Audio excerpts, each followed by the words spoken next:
to thank our TAMLUD Torah sponsor for the month of Iyar. Anonymous sponsorship with Hakaras Hatov to Hashem for all of the blessings He has bestowed upon us, and for refuah Shleima for Devorah Leah bas Chaya Rivka. May we all be zoche Hashem to witness the imminent coming of mashiach Mihir Rabbi Yameinu. Amen. To thank our week of learning sponsors, Shmuel Robyn Korobkin, in commemoration of Shmuel's father's yahrzeit, Mr. Leonard Korobkin, Lipa ben Yechezkel HaKohen, and Ariel Hayley Lichterman in memory of Hayley's mother, Linda Koteen, Devorah. We hope that on the merit of our TAMLUD Torah, the neshamas will have an aliyah, and the families a nechama. And our day of learning sponsor for today, Allison and Sherry Steinmetz, with Hakaras Hatov to Hakodesh Baruch, and a Mazel to their children, Allison and Adam Steinmetz, on the birth of Chaya. Well, so with that, let us begin. Baruch Hashem, beautiful way to begin the week with all the Mazels. Let's begin. Today's daf is Pei Beis 82, and we are picking up on Pei Aleph Amud Beis 81b. We left off at the two dots, a little bit further down the middle of the page. Shmar li v'amar lo hanach lefanai shomer chinam. So we have a couple of really interesting cases today. So case number one is the following situation. Reuven goes over to Shimon, and Reuven says to Shimon, do me a favor and watch my object. Shimon says, no problem. Hanach lefanai, put it down in front of me. So what's Shimon's status? So the Mishnah said, shomer chinam. He's a shomer chinam, he's an unpaid custodian. So the Gemara says as follows, let's analyze. Amar Afunam. So this is a very interesting sugya, because here we're getting into discussions about, again, someone tells you just to put down their stuff in front of you in your domain. What's your responsibility vis-a-vis that item? So here we go. So Amar Afunam. Amar lo hanach lefanecha, eino lo shomer chinam lo shomer sachas. So the Mishnah says like this, one more time. Reuven goes over to Shimon. Reuven says to Shimon, Shimon, will you watch my object? Shimon says, yeah, put it down in front of me. What's Shimon's liability? What's his responsibility? Ultimately, again, shomer chinam. He is an unpaid custodian. Okay, so now comes along Rafuna. Rafuna says like this. Amar lo, hanach lefanecha. Let's say again, Reuven says to Shimon, will you watch my object? And Shimon says, put it down in front of you. Hanach lefanecha. Sure, just put it down in front of you. What's the halacha? Ein lo shomer chinam lo shomer sachar. So I will say in that case, Shimon is neither a paid custodian or an unpaid custodian. Neither a shomer chinam nor a shomer sachar. I will say, meaning what? That when someone tells you to put something down in front of you, what are they effectively saying? I'm not taking care of it. In other words, you take care of it. So lashon of hanach lefanecha. So just to point out, hanach lefanai, put it down in front of me, means I'm accepting responsibility as a shomer chinam. Hanach lefanecha, put it down in front of you, essentially means I'm not taking any responsibility over it. He said, the Gemara says as follows. Ibailuhu, hanach stama mai. Okay. What happens if there's an unqualified hanach? Right? Reuven says to Shimon, will you watch my object? And Shimon says, put it down. Put it down. So what is that? So the Gemara says, Tashma, Shamar li, v'amar lo hanach lefanai, shomer chinam. Well, that's inferred from the Mishnah. What does the Mishnah say? Reuven says to Shimon, watch my object. Shimon says, put it down in front of me. That makes Shimon a shomer chinam. Hastama v'lo klum. You could infer from that just hanach, put it down without a qualifier, is zero acceptance of responsibility. So the Gemara says, Adrabah, say just the opposite. Mida amrav huna hanach lefanecha hu de'en lo shomer chinam v'lo shomer zachar. Hastama shomer chinam.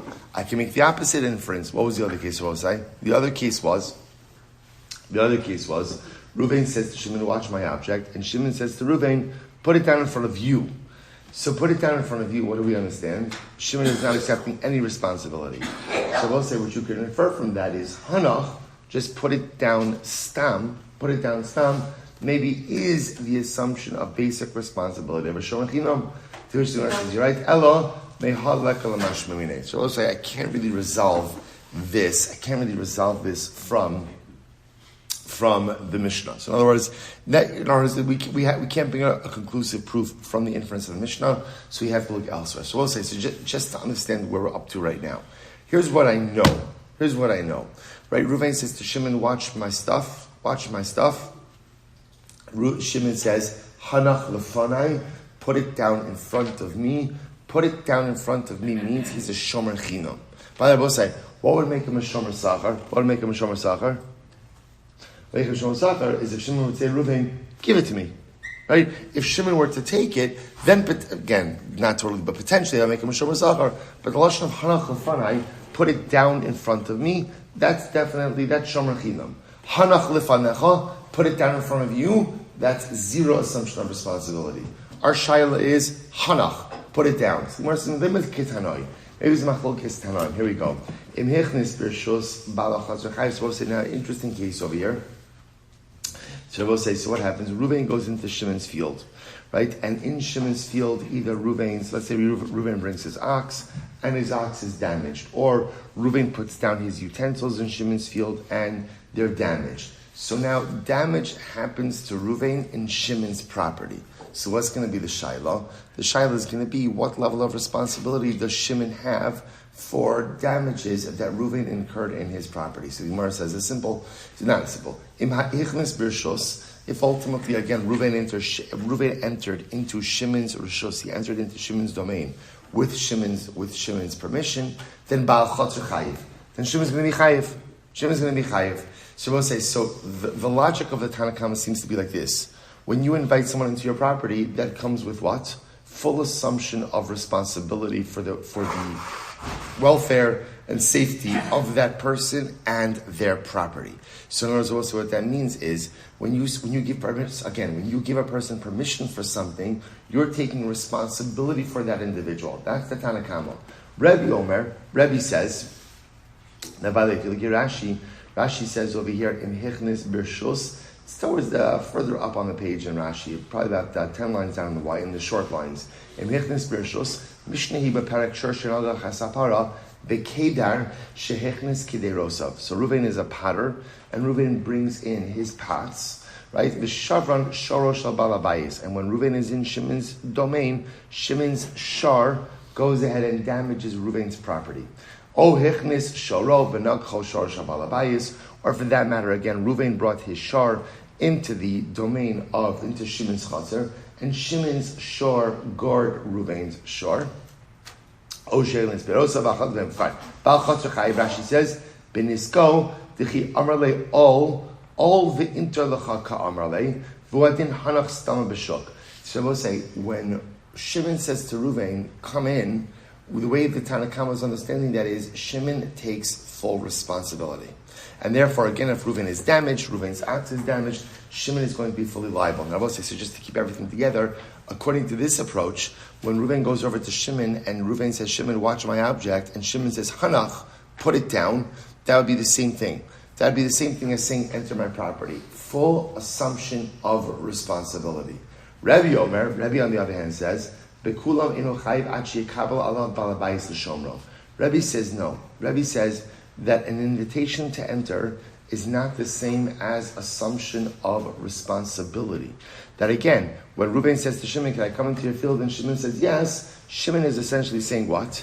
Enter at your own risk. I'm not assuming any responsibility. And in fact, Shimon doesn't assume any responsibility unless he explicitly does so. Look at Rashi. Rabbi Omer b'kulan aynu chayiv de'al v'tiv unatu l'cha ka'amarlei v'adin lahanach stama b'shok. So the Gemara says, fine. So Rabbi Omer b'kulan aynu chayiv good aynu ashi kabbalah ba'bayis l'shmar. So Gemara says, here's what the Gemara is suggesting. Maybe the machlokes over between Rabbi and the Tanna Kama, who we're going to identify as Rabbi Meir, maybe the machlokes over here is the same machlokes as before. So the Tanna Kama says like this: when you invite someone in, inviting in comes with full assumption of responsibility. So Reuven comes to Shimon, can I come into your field? Shimon says yes. Permission to enter means full responsibility. Similarly, Hanach. Right? If Reuven goes over to Shimon, can I give you my object to watch? And Shimon says, put it down. Put it down means full assumption of responsibility. Rebbe, and permission to enter means enter at your own risk.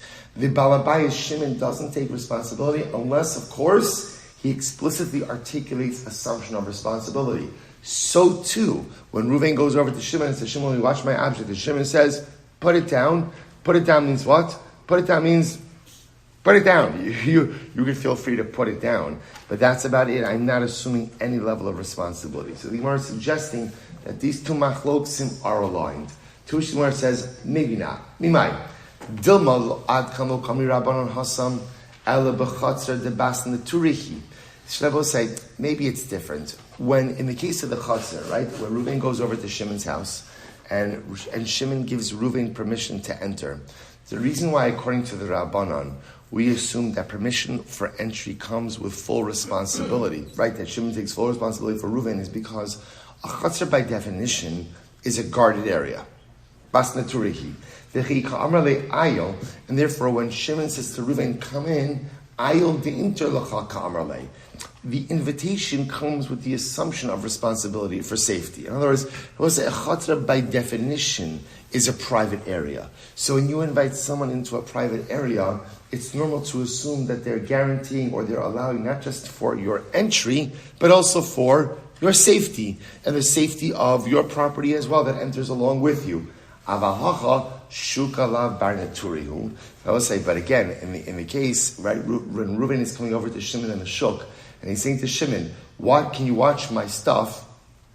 And Shimon says, "Put it down." So the Gemara says, "Anach v'tiv natra l'chaka amarle." Shimon's saying, "Look, this is the Shuk, right? This is the marketplace." So at the end of the day, what he says is, you could put it down, but I can't take any responsibility for that. You're going to really have to oversee that object. So the Gemara says, even the other possibility is, Ad kamo kama Rabbi Hasam ela bechatzero dile ayule rishusa kabai lemishkomine. Shabbos say furthermore, Rebbe only espoused his shita by the case of the chatzar. Why? You can't enter into someone's property without their permission. So therefore, when Reuven asks Shimon for permission to enter, so what's the halacha? V'chi yoav le'rishusa le'yule tiv v'natar l'cha ka'amar le. So I will say, so ultimately again, when Shimon gives Reuven permission to enter, that means, sure, you could enter. I'm giving you permission to enter, but I'm not giving you any more. I'm not giving you any more than that. So feel free to come in. When it comes to your own property, you need to guard your own property. Aval hacha anach va'ana mintura ka'amar. But in the Shuk, it must be that when Shimon says to Reuven, put your object down, that Shimon is assuming responsibility. Why? The Isaraytka hanach v'tiv v'natar ka'amarle ila osla reshusa baila mishkamine. It's the Shuk. It's private property. Public property. So because it's public property, so remember again, Reuven doesn't need Shimon's permission to put down his stuff in the Shuk. So therefore, again, when Reuven says to Shimon, will you watch my stuff? Right? And Shimon says, Hanach. So what is that? That's not Shimon giving Reuven permission to put down his item in the Shuk. Why? Because Reuven doesn't need Shimon's permission to put his stuff down in the Shuk. It's public property. So therefore we interpret Shimon's Hanach as put it down and I'll assume responsibility. Okay, so I'll say, so that's the end of the sugya. We don't really have any clarity over here. I mean, we have clarity. Here's what I know. Right? Let's work backwards. I know that when Reuven says to Shimon, can you watch my object? And Shimon says, Hanach lefanecha, put it down in front of you. What does put it down in front of you mean? No assumption of responsibility. That I know. I also know that when Reuven says to Shimon, watch my object, and Shimon says, Hanach lefanai, put it down in front of me, shomer chinam, unpaid custodian. What I don't know is what is the status of Hanach. Just put it down. So the Rambam passes, this is in Hilchos Schirus, Parak Beis Halacha. There's a lot in here, but I'll just get to it. He says, Ha'omer lechaver shmar lizeh. So Reuven goes over to Shimon, can you please watch my object? V'amar lo Hanach lefanai. And Shimon says to Reuven, put it down in front of me, Zeh shomer chinam. Beautiful, unpaid custodian. That's exactly what we saw in the Mishnah. Fantastic. Amar lo, Hanach lefanecha, o Hanach stam, o sha'amar lo, hari habayis lefanecha, eino lo shomer chinam, v'lo shomer sachar. Shabbos says, now listen to this. So the Rambam says, if Reuven goes over to Shimon, watch my object, and Shimon says, put it down in front of you, or Shimon just says, put it down, or Shimon says, here, the house is open to you, which is another way of saying, just do whatever you want. In all of those cases, there is zero assumption of responsibility by Shimon. Now, what's interesting is, even though there's zero responsibility, the Rambam says it's not good. The Rambam points out, it's not good to enter into a situation of perceived responsibility, which is interesting, right? Which makes a lot of sense. But that's not halacha. Halacha l'maisa, hanach lefanai, shomer chinam, hanach lefanecha, or hanach stam, no assumption of responsibility. Incredible. Let's go weiter. Says the Gemara, hilval ala mashkon, shomer sacher. Next. So remember again, it's an interesting case. If you lend someone money, right, and the debt, the loan is secured by collateral, that's hilva ala mashkon. So again, remember again, what is the status of the creditor to the collateral, right? So Ruvain lends Shimon $10,000. Shimon gives Ruvain mashkon, collateral. So now, what is Ruvain's relationship to that collateral? So the Mishnah says he's a shomer sacher. He's considered to be a paid custodian. So again, right, because it makes sense, since, again, I will say what we saw in yesterday's daf is that wherever there is some benefit associated with the mashkon, right, so then halacha l'maisa, you're considered to be a shomer sachar.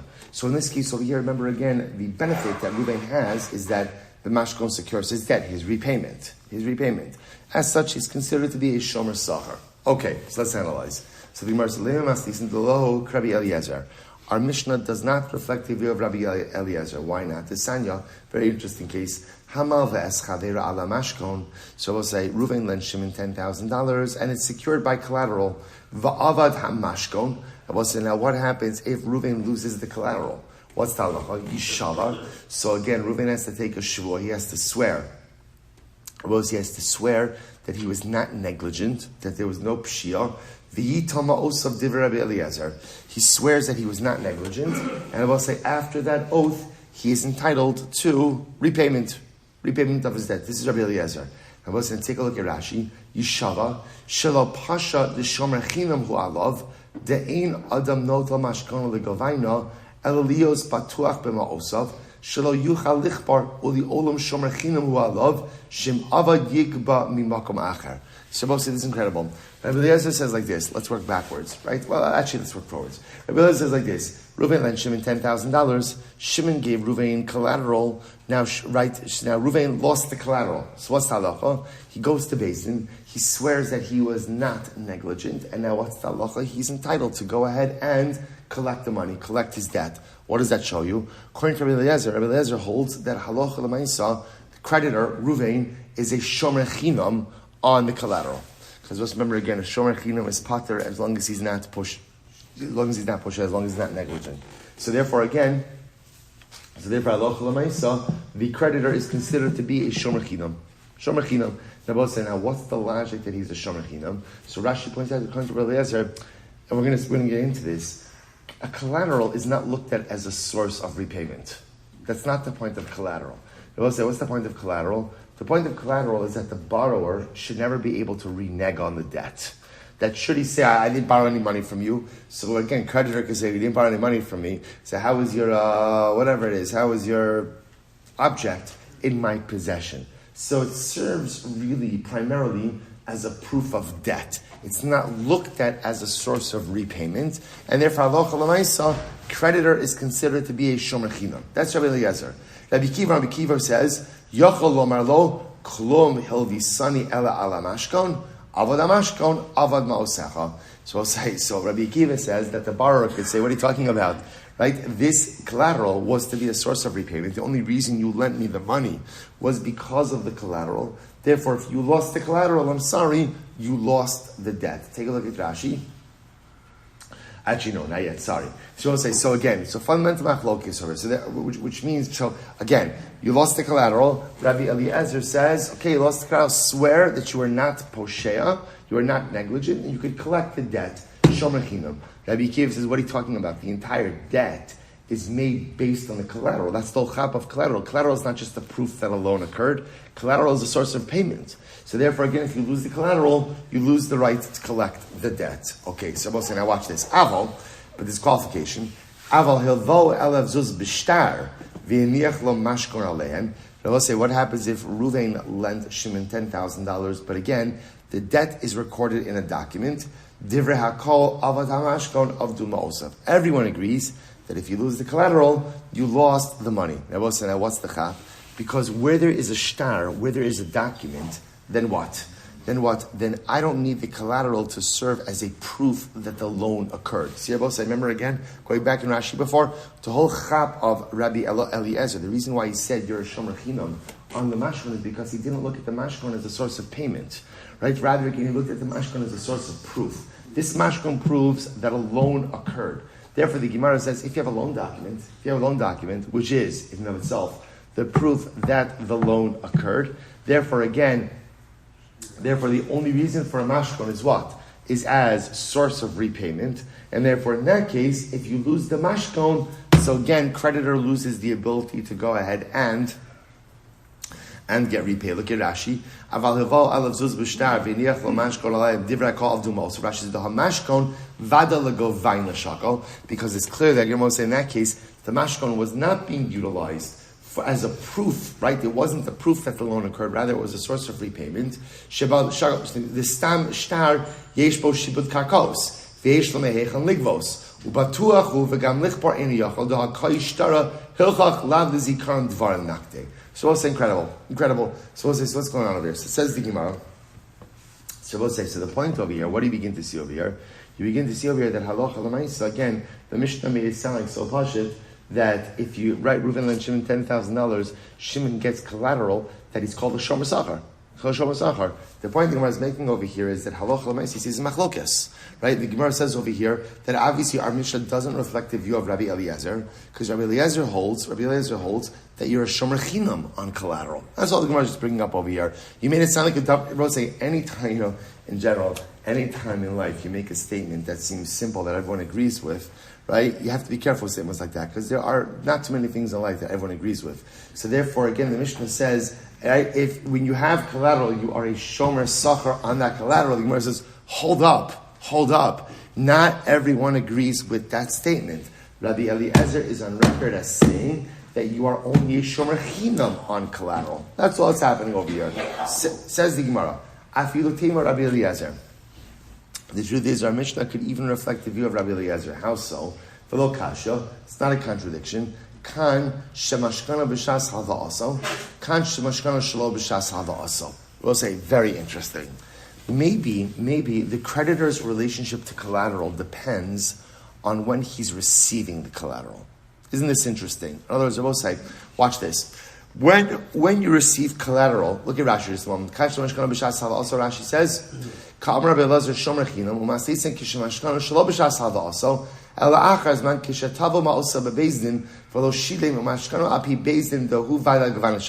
watch this. Let's say, maybe like this. Maybe when you get collateral at the time the loan was made, that collateral is looked at as proof of transaction. Proof of transaction. In other words, it's almost like another thing. So we'll say, even if you're lending with a document, again, if you're the creditor, right, the thing you're scared about most nervous about, is the borrower not just simply defaulting, because we'll say, in default, you still have certain remedies, right? You have liens against property. What you're most concerned about is the borrower is saying, Lo hayu dvarim me'olam. This never happened. So therefore, when there is collateral given at the time of the transaction, that collateral is looked at as a proof of transaction, versus collateral that is taken after the transaction has already been made. Now, we'll say, why would collateral be taken after the transaction has already been made? Remember again, Reuven goes over to Shimon, asks him for repayment. Shimon says, I'm so sorry, I don't have the cash. But here, take this. I'm trying to get together the cash, but he gives him collateral, or again, during the duration of the transaction, at the end of the transaction, at the end of the loan term. So the Gemara says, this is very interesting. The Gemara says that maybe, when does Rabbi Eliezer say that you're a shomer chinam on collateral, that's when collateral is given at the time the loan is made. Because that collateral is looked at as proof of transaction. But when collateral is taken sometime during the duration of the loan, that's looked at as an alternate form of repayment, and on that, you're a shomer sachar. And therefore, again, I will say, it's not a contradiction. When the Mishnah says that you're a shomer sachar on collateral, what is that referring to? Collateral taken during the duration of the loan. And when Rabbi Eliezer said that you are a shomer chinam on collateral, when is that collateral taken? At the time that the loan was made. Beautiful. Beautiful. The Gemara says, only problem. It sounds so great. There's only one problem. Vaha idi v'idi was the top of Pebez. Vaha idi v'idi hava ala mashkon katani. Let's say here's the problem. In both places, our Mishnah and Rabbi Eliezer's statement, the lashon is hilvo ala mashkon. Literally, again, he lent in on the collateral, which makes it sound like that what? That collateral is being given at the time of the loan itself. Okay? So, we have to scrap that. Elalo kasha, kan shalvo mos, kan shalvo peros. So, this is very interesting. Maybe, the difference in relationship to mashko, in other words, is the lender a shomer sachar, like the Mishnah says, or is the lender, is the lender a shomer sachar on the collateral, or is the lender a shomer china, like Rabbi Eliezer said? Maybe that's dependent on what's being loaned. In other words, maybe it's a distinction between lending money versus lending produce. See, the say when you lend money, so the truth is you're lending money and you're getting back money. In that kind of case, the collateral really serves as a proof to the debt, and therefore you're a shomer chinam. When you lend produce, it's actually very interesting. When you lend produce, what's the benefit of lending produce? Watch this. I was supposed to say you're only lending produce if what? Ruvain is lending produce to Shimon. Ruvain is only lending produce to Shimon if he has surplus, right? If he has surplus, then I will say there's two options you can do with surplus produce. Number one, what can you do? Lend it, sell it, right? Or eat it. Now, if you have surplus, you're not going to eat it. So what's going to happen to it? It's going to rot. Which means that, interestingly enough, the lender gets a benefit from going ahead and lending out surplus produce, because otherwise it would have rotted. Let's say that benefit that he has in the inherent transaction makes him a shomer sachar on the collateral. So the Gemara suggests maybe that's the difference. Maybe when the Mishnah says that you're a shomer sachar, lender is a shomer sachar on collateral, that's talking about a loan of produce, which would have rotted anyway, and therefore there's an inherent benefit, right, for the lender in this transaction that makes him a shomer sachar on the collateral. Versus lending money, which again, as we saw in Ezel Neshech, is not really a winning proposal. I mean, Klape Shmaya in the world of Ruchnius, it's very winning, but in the world of Gashmius, it may not be as winning. So on that, you're a shomer chinam. Very interesting. V'hamid diktani seifa. Rabbi Yehuda Omer helva'o mos shomer chinam, helva'os peros shomer sachar. But here's the problem. In the seifa, Rabbi Yehuda himself makes that distinction between lending money versus lending produce. Michlal de la Tanakama lo shanile. Which I will say we could infer from that according to the Tanakama, he doesn't make that distinction. To which the Gemara says, okay, maybe Kula Rabbi Yehuda, maybe the entire Mishnah actually reflects the view of Rabbi Yehuda, and in reality, I will say there was a part of the narrative that is missing, and here's how you have to read it. Here we go. Hilvo al hamashkon shomer sachar. In general, if Ruvain lends Shimon something, and Shimon gives Ruvain collateral, Ruvain the lender, is a shomer sachar on the collateral. And when is that so? Shilvo peros. That's when Ruvain lent Shimon produce. Aval hilvo mos. What happens if Ruvain lends Shimon money? Then what's the halacha? Shomer chinam. Then in that case, Ruvain, the lender, is going to be a shomer chinam. Why? Rabbi Yehuda says, hilvo mos shomer chinam, hilvo peros shomer sachar. If you lend money, you're a shomer chinam on the mashkon, and if you lend produce, you are a shomer sachar. Very interesting. Ihachi kamale masisin del Rabbi Akiva. I will say if that's the case, then Lamaisa, you have set up the Mishnah as not being like Rabbi Akiva. The Gemara says, "Elam mechavarta masisin delo Rabbi Eliezer." So let's say if we have a choice between aligning the Mishnah like Rabbi Akiva or like Rabbi Eliezer, we'd rather go with Rabbi Akiva. So therefore, the Gemara says it could just very well be that halacha lemaisa, the Mishnah is not like Rabbi Eliezer. See, I just want to show you what happened over here, right? So the Mishnah made a statement. What was the Mishnah statement? That a lender is a shomer sachar on collateral. That was the Mishnah statement. The Gemara then introduced the Braisa of Rabbi Eliezer, and according to Rabbi Eliezer, you saw that what? That a lender is a shomer chinam on collateral. So now we've spent this entire time, right, the rest of Pei Aleph and Beis, the top of Pei Beis and Madala, trying to do what? Reconciling those two shitas and showing that, no, Rabbi Eliezer could agree with the Mishnah. We did that in a variety of different ways.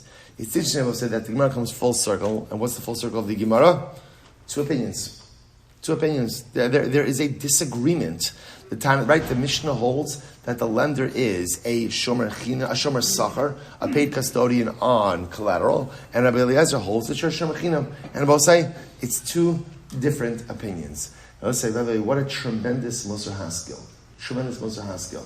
See, sometimes in the pursuit of shalom, so what we try to do is we try to align opinions, try to get people to agree. And of course, that's beautiful. If you could go ahead and get people on the same page and get them to agree, especially about major things in life, then that's fantastic. But one has to accept that in life, there are certain unbridgeable disagreements and differences. I would say there are just going to be certain things that we don't agree on and will never agree on. Again, there's a machlokes between the Mishnah and Rabbi Eliezer. And the Gemara says it's not reconcilable. So what's the avod in life? The avod in life is to learn how to have shalom even with irreconcilable differences. Can you live on the same page, right? Can you live on the same page of Gemara even with irreconcilable differences? I will say, it's the key to achdus in everything, specifically in Klal Yisrael. I will say, you think about this, in Klal Yisrael, there are going to be certain disagreements there's never going to be resolution. Right? You think about the different streams that exist within Judaism. I will say there are certain irreconcilable differences. So, right, certain things that we are never going to agree with. We may hold Shabbos looks a certain way, Kashrus looks a certain way, right? Jewish identity looks a certain way, and we're never going to agree. We're never going to agree on differences in that. But yet, I will say sometimes one just has to go ahead and accept that there are going to be differences of opinions, and even within our own community, differences of opinion, and halacha l'mais, but how do you still coexist? The beauty of this, I will say, not to compare that to the machlokes of our Mishnah and Rabbi Eliezer, but it is beautiful that you could have an irreconcilable difference, yet they both live on Bava Metzia, pay base on Aleph. They both live on the same page. You could live side by side, you could have shalom, you could have achdus, even when there is no way to bridge the disagreements. Incredible yisod. Leima, b'delosh shavi mashkin shir zuzi b'dishwelkim with the So now this is great. Maybe there's another issue. Maybe there's another issue at play. And maybe what's happening over here is, maybe the machlok is in the following case, where the mashkon is not worth the value of the debt. So you're both say, this is an interesting idea in mashkon in general, right? Is collateral, how does collateral work? And okay, so watch this. What happens if you have mashkon that is not worth the value of the debt? And I both say they're arguing the sheet of Shmuel. Okay, what Shmuel say? Da'amar Shmuel, Hayman da osfe alpha zuz lechavre. Watch this. So Reuven lent 1,000 zuz to Shimon. Fa'anach leikata demagla iluya. And what happens? And Shimon gave Reuven an axe handle as collateral. I was saying, now obviously, an axe handle is not worth 1,000 zuz. I mean, if it's made out of gold, maybe, right? But Lamaisa, it's just a plain old axe handle. So he's giving him collateral, but the collateral is not worth the value of the debt. What's the halacha? Avad kata demagla of the alpha zuze. If, it's pretty big, right? If Reuven, the lender, loses the axe handle, he's lost the entire entitlement to his debt. So I'll say, so this is the position of Shmuel. So the Gemara says, so the Gemara says, so maybe that's what their machlokes is. Maybe at the end of the day, that's what they are. So what the Gemara is suggesting over here, the machlokes Rabbi Eliezer and Rabbi Akiva is in Shmuel. To which the Gemara says, now, if the mashkon is not worth the value of the debt, the kuli ama lesle de Shmuel. I will say, no. Everyone agrees that in a case where the collateral is not worth the value of the loan, everyone rejects Shmuel's opinion. In other words, no one's going to say, I will say, that if you got the axe handle, that's worth 5 zuz, and you lent 1,000 zuz, if you lost the axe handle, that you lost the debt. No one's going to say that. The Gemara says, rather, what's v'hacha b'dishavishir zuzeh. In fact, machlokes Rabbi Eliezer and Rabbi Akiva could be where actually the collateral is worth the value of the debt. They come iflagi b'd Rabbi Yitzchak. And they're arguing Rabbi Yitzchak. What Rabbi Yitzchak say? Rabbi Yitzchak, minay l'bal chov shekon mashkon. From where do we know that a bal chov, that a creditor acquires the mashkon? So we'll say it's very interesting. How do we know that a creditor acquires the collateral? So the Gemara said, we'll say, so this is very, actually, in other words, the Gemara suggesting over here, we'll say, is that maybe there's something even more than being a shomer sachar, right? The Mishnah wanted to say that the creditor is a shomer sachar on on the collateral. Maybe he's even something more than a shomer sachar. Shenamar, because the pasuk says, Ulucha tiet tzedakah.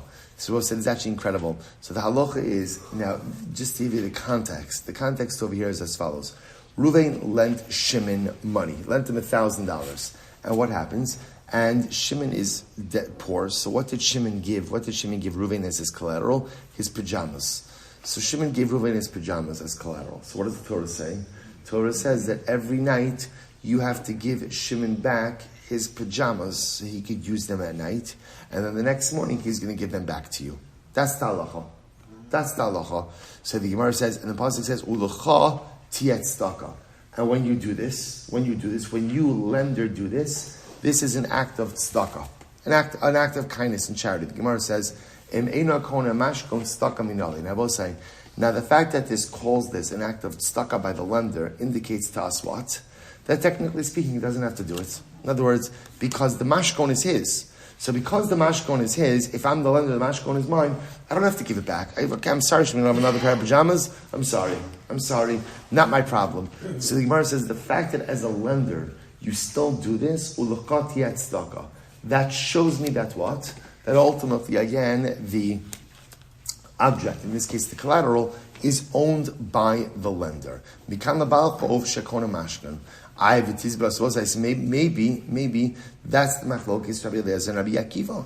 V'tizbara emar da Rabbi Yitzchak b'mashkon shlo b'shas halva also. Furthermore, again, maybe Rabbi Yitzchak is only talking about a case, just like we saw before, of a mashkon of collateral that was given not at the time of the debt, that was taken later on. But how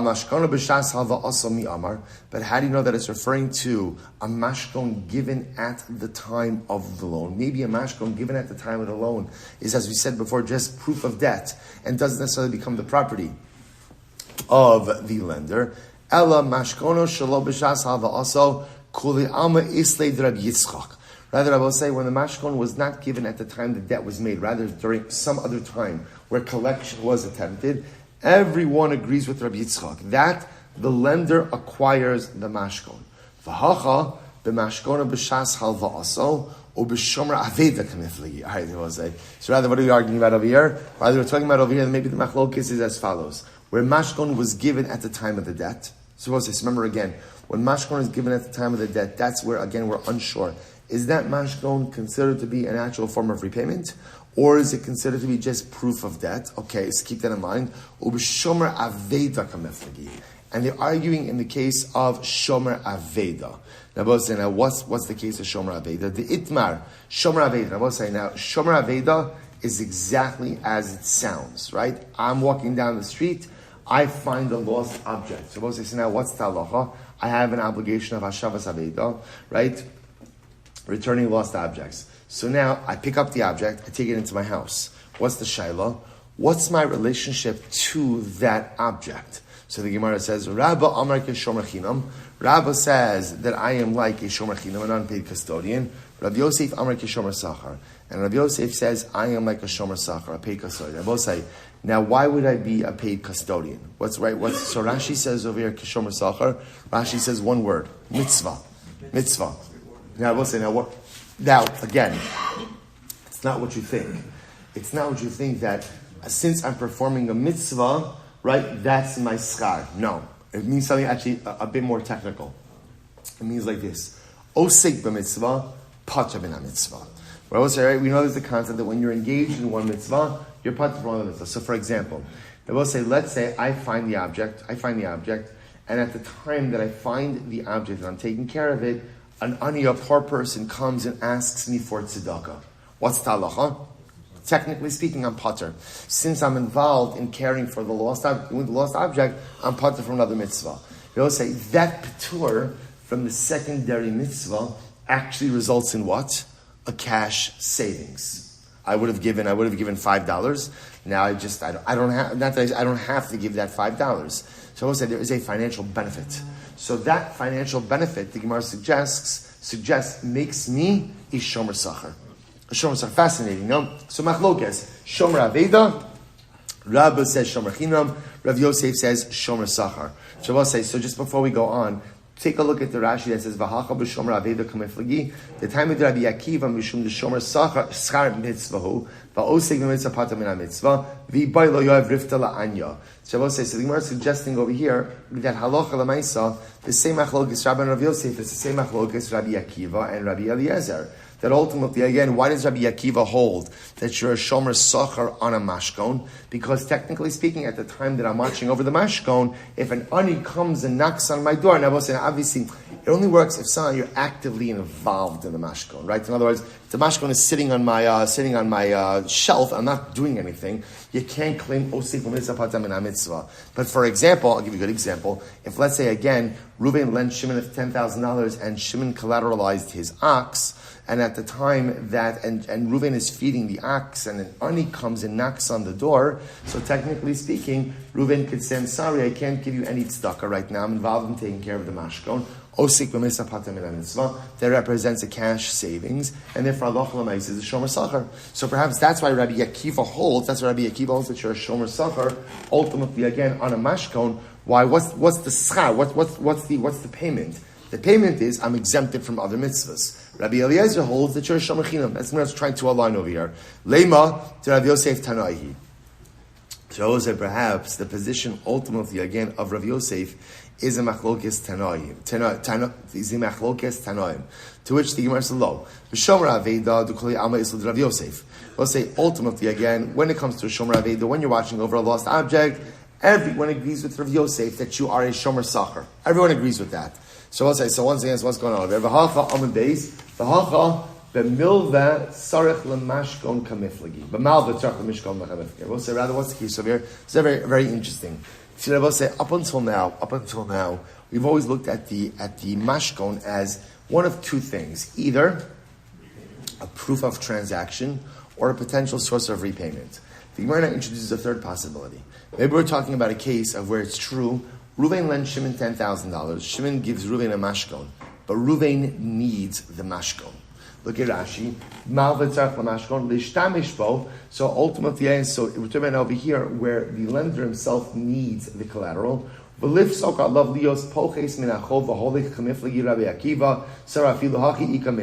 now watch this.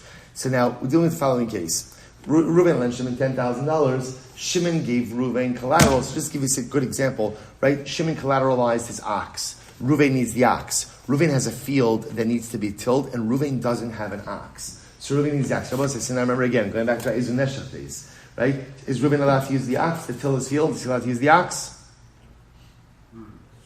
Everyone's always nervous to answer. Right? It depends. What does it depend? It depends on how you structure the transaction. So in other words, to get the full $10,000 plus the plowing usage of the ox, that you're not allowed to do. That's called ribis. That's ribis. What you can do is, which would actually work beautifully, is structure what we call a mashkanta desura, right? Where essentially, again, we look at the value of the service of the ox, and again, lock that into a yearly amount, and subtract that from the principal of the debt. That works beautifully. Or for that matter, again, what you could also do is, remember, mashkanta desura means, at the end of the day, you use the collateral in a way where the debt itself is worked down to zero. You don't even have to do it that way. As long as you're evaluating the service of the ox and subtracting that off the value of the debt, you're good to go.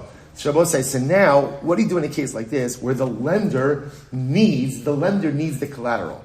Shabbos says, now watch this. Mar savar mitzvah ka'abid shehelvo v'havishomer savar. So we'll say, so one opinion says, and this is going to be Rabbi Akiva. Rabbi Akiva will hold like this: even though the lender needs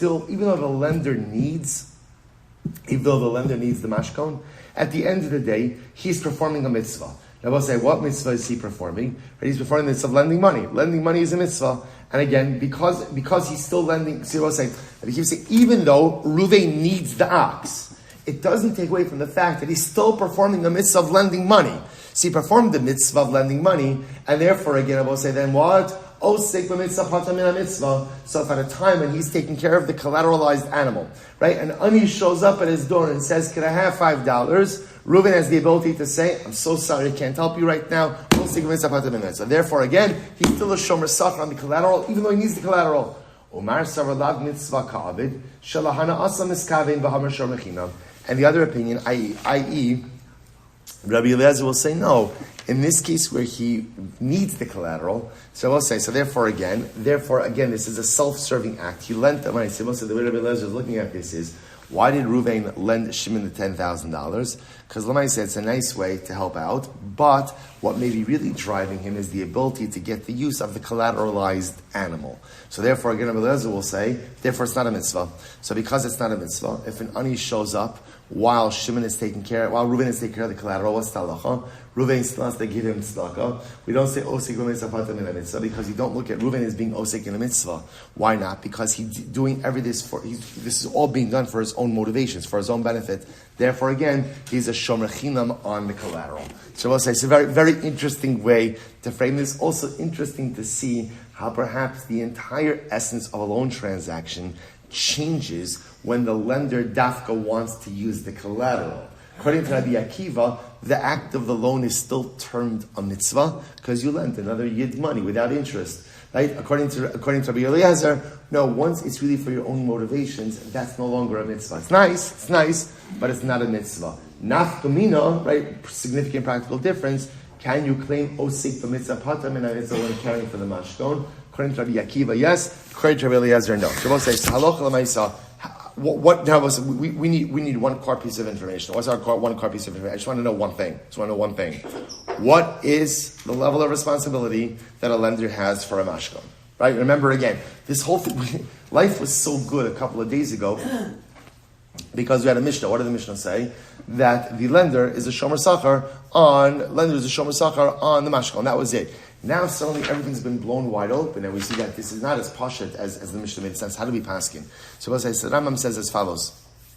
The Rambam says, and this is in Hilchos Schiros Perikir Aloha Aleph. Hamal v'es chaver lamashkon bein shelval mos bein shelval peros bein shemil mishkano b'shas halva aso bein shem mishkano achar halva aso. So it says the Rambam brings down all the cases. Right? Ruvain lends Shimon. Whether Ruvain lends Shimon money, whether he lent him peros, produce, whether the collateral was given at the time the transaction was made, or the collateral was given sometime later on, all the various cases, what's the halacha? Harei zeh shomer sachar.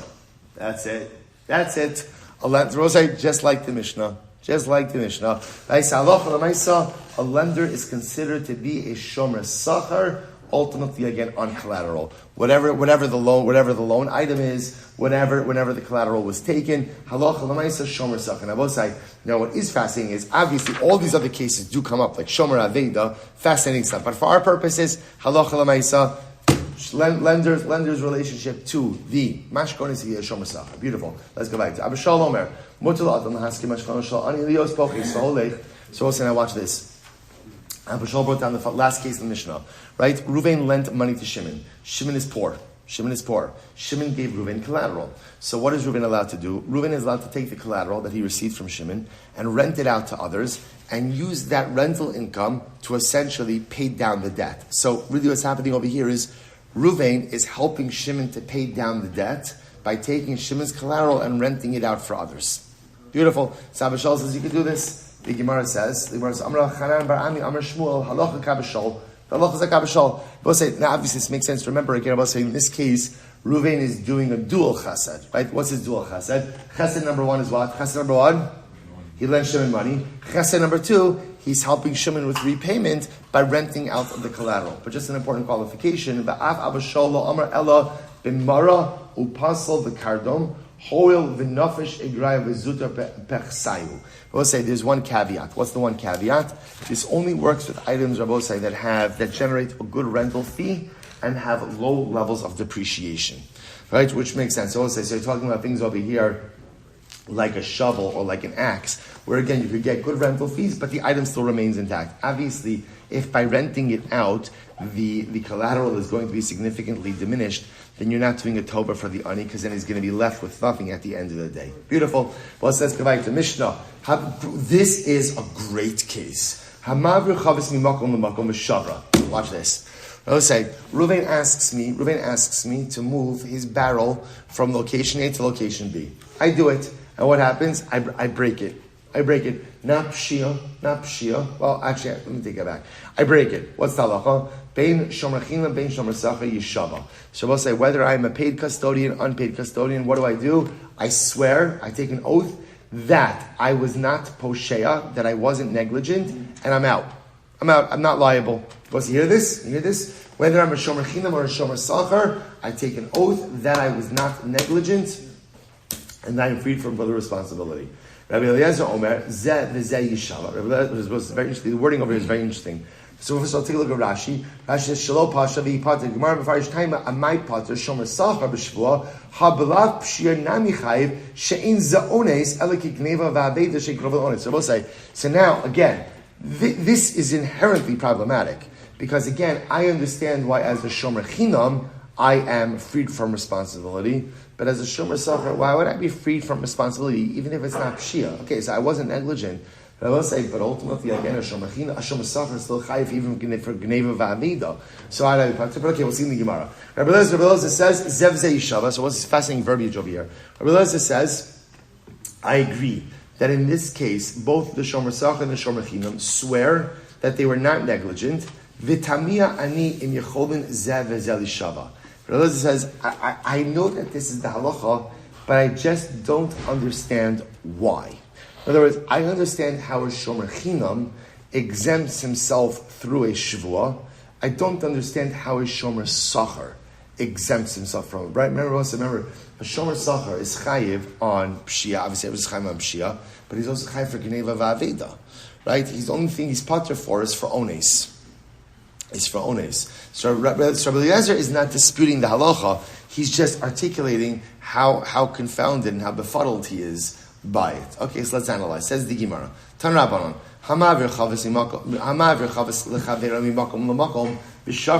So let's say I'm moving Ruvain's barrel from point A to point B, and the barrel breaks. So what's the halacha? Bein shomer chinam, bein shomer sachar, yishava. Devorah Leah. So Meir holds that halacha l'maisa. Whether I'm a shomer chinam or I'm a shomer sachar, what do? I swear that I was not negligent, and ultimately, again, I'm freed from any further responsibility. That's Rabbi Meir. Rabbi Huda Omer, shomer chinam yishba, no say sachar yishalim. Oh, Rabbi says, no way. Shomer chinam, that works. Shomer chinam swear that you weren't negligent, you're freed from responsibility, but shomer sachar is absolutely responsible when he breaks the barrel. Rabbi Eliezer Omer, zeh v'zeh yishava. Rabbi Eliezer says both of them swear, shomer chinam and shomer sachar. V'tamia ani im yecholin zeh v'zeh yishava. But I don't know why. Like Rabbi Eliezer essentially is agreeing with Rabbi Meir, but he just doesn't understand the dynamic of what's happening over here. Now, now watch this. The Gemara Lememra, the Savar Rabbi Meir niskol aposher. So now watch this. This goes back to Rabbi Kam days. Now we'll say, so remember, we're going to now get into the sugya of niskal poshea. Now we'll say, is tripping considered to be an act of negligence or not? Now we'll say, so it must be that Rabbi Meir holds that tripping is not negligence. So we'll say, we're going to stop over here for today. We're going to pick up. So now we have our three-way machlokes. Rabbi Meir, both take a shvur and exempt themselves. Rabbi Huda, shomer chinam takes a shvur, exempts himself. Shomer sachar is chayiv. Rabbi Eliezer, I guess I agree with Rabbi Meir. I just don't understand it. And we're going to see that at the root of the machlokes, niskal posheh la posheh. Is tripping considered to be an act of negligence or not?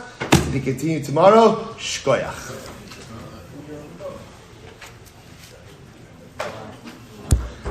Have a great day, everyone.